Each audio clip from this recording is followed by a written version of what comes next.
il y a des blessures dont on ne guérit jamais. Celle de Patrick Chesney en fait partie, l'acteur de 75 ans a dû apprendre à vivre avec. Il s'agit de la mort de son fils Ferdinand, en octobre 2006.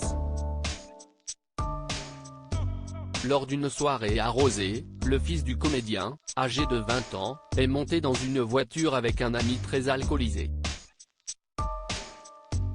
Roulant à contresens sur le périphérique parisien, le véhicule a heurté une autre voiture, le jeune homme est décédé sur le coup. Depuis, le comédien compose avec cette douleur persistante, qu'il a mise sur papier 2 fois, avec les livres Il est où, Ferdinand ? Journal d'un père orphelin puis La vie est belle. Je me tue à vous le dire. Dans son dernier ouvrage, il était revenu sur l'enterrement de son fils, je voyais, lui, allongé pour toujours dans cette boîte, juste devant moi, porté par des costauds des pompes funèbres, calme, éteint, définitivement mort.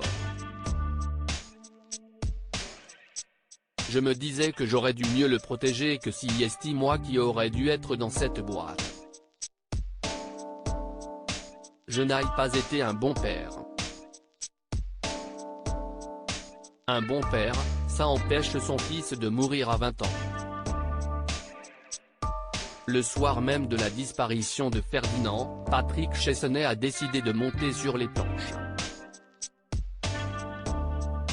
La situation était au bord de tout, de la détresse, de la mort, de la vie qui continue. Si comme pour manger, pisser, dormir, à un moment ça vient, ça dégouline, confiait-il dans son livre.